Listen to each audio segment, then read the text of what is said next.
जुमलों की बुनियाद पर टिकी मोदी सरकार ने आज लोकसभा में चुनाव से पहले फिर एक बार जुमला फेंका है। बुजुर्ग और युवाओं के साथ विश्वासघात करने वाले प्रधानमंत्री ने इस बार महिलाओं को जुमलेबाजी में फंसाने की पूरी कोशिश की है। चुनाव से ठीक पहले मोदी जिस महिला आरक्षण बिल को लोकसभा में पेश कर वाहवाही लूटना चाहते थे, दरअसल वो इतनी आसानी से लागू नहीं होने वाला। उसके लिए एक लंबी प्रक्रिया है जो 2024 चुनाव से पहले किसी भी सूरत में मुमकिन नहीं है। यानी इस वक्त महिला आरक्षण बिल को लोकसभा में पेश करना मोदी जी का महज एक जुमला है, इवेंट बाजी है। महिला आरक्षण बिल में तकनीकी पेच है, मैं आपको समझाती हूँ। यह बिल आज पेश जरूर हुआ है, लेकिन हमारे देश की महिलाओं को इसका फायदा जल्द मिलने वाला नहीं है। ऐसा क्यों? क्योंकि ये बिल जनगणना के बाद ही लागू हो सकेगा, और जनगणना तो मोदी सरकार ने कराई नहीं है। आपको बता दें कि 2021 में ही जनगणना होनी थी, जो कि आज तक नहीं हो सकी। आगे ये जनगणना कब होगी, इसको लेकर भी कोई जानकारी नहीं है। खबरों की माने तो कहीं 2027 तो कहीं 2028 में जनगणना कराई जाने की बात कही जा रही है। इस जनगणना के बाद ही परिसीमन या निर्वाचन क्षेत्रों का पुनर्निर्धारण होगा, तब जाकर आरक्षण बिल लागू हो सकेगा।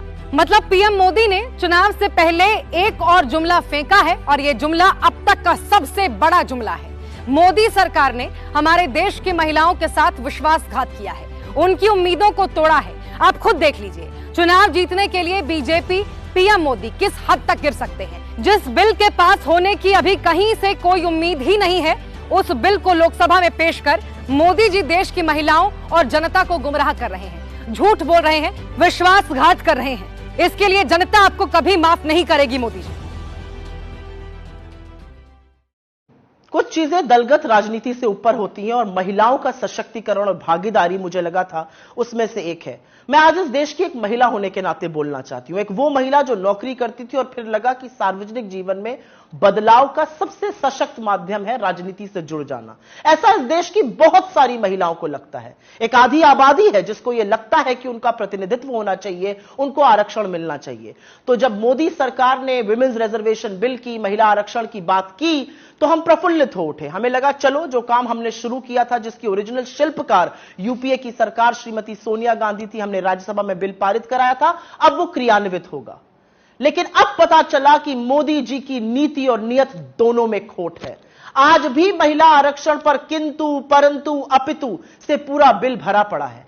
आज भी यह जुमला इसलिए दिया गया क्योंकि अपनी आगामी हार साफ दिख रही है, और मोदी जी के स्कोर कार्ड पर नील बटा सन्नाटा है। तो महिलाओं को एक जुमला दे दिया गया महिला आरक्षण का। लेकिन असलियत इस बिल में साफ हो गई, क्योंकि यह बिल साफ तौर से कहता है कि महिला आरक्षण तभी होगा जब पहले जनगणना होगी, फिर डिलिमिटेशन होगा, और उसके बाद महिला आरक्षण क्रियान्वित होगा। मतलब 2029 से पहले महिला आरक्षण संभव ही नहीं है।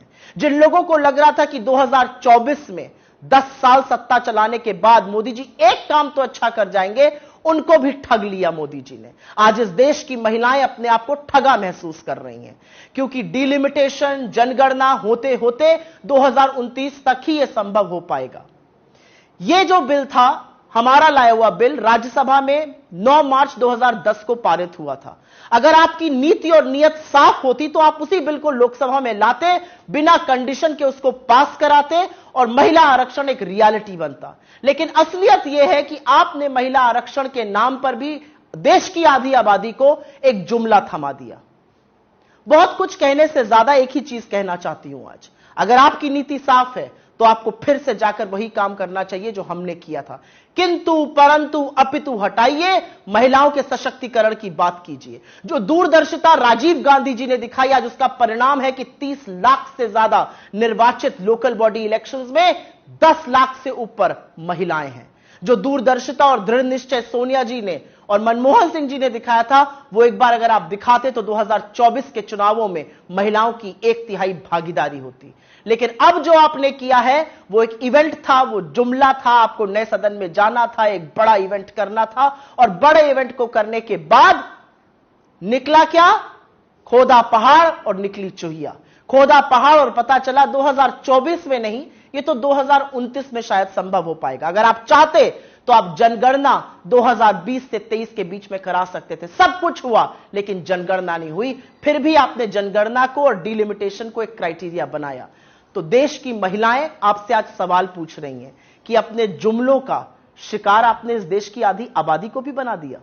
मैं ये कहना चाहते कि महिला आरक्षण 1989 में जब राजीव जी प्रधानमंत्री थे तब स्थानीय निकायों के चुनाव में उन्होंने 1/3 आरक्षण महिलाओं के लिए सुनिश्चित किया था। तत्पश्चात कांग्रेस की सरकारों ने लगातार प्रयास किया कि महिला आरक्षण का बिल पास हो, कानून बने।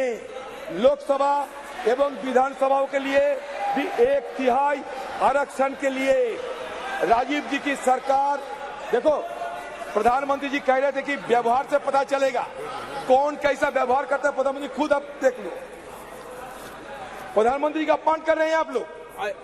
प्रधानमंत्री खुद आप लोग को सिखाता कि व्यवहार की उल्टा व्यवहार करते हैं। सर हो गया। राजीव जी की सरकार, नरसिम्हा राव जी की सरकार, फिर डॉक्टर मनमोहन जी की सरकार, अलग अलग सरकारों ने अलग अलग समय पर अपनी हैसियत के अनुसार उसको पास कराने की प्रयास किया। कभी राज्यसभा में पास होता था, लोकसभा में नहीं होता था। कभी लोकसभा में होता था, राज्यसभा में गिर जाता था। डॉक्टर मनमोहन सिंह की सरकार के वक्त जो ये बिल आया वो आज तक जीवित है, आज तक जीवित है, राज्यसभा में पास हुआ है। हमारी CWC कांग्रेस कार्य समिति की बैठक में जो रेजोल्यूशन पास हुआ, प्रस्ताव पारित हुआ, उसमें ये मांग की गई है कि ये जो आने वाले विशेष सत्र है इसमें महिला आरक्षण की उस बिल को पास किया जाए, पारित किया जाए। ये बहुत महत्वपूर्ण है, ऐतिहासिक है।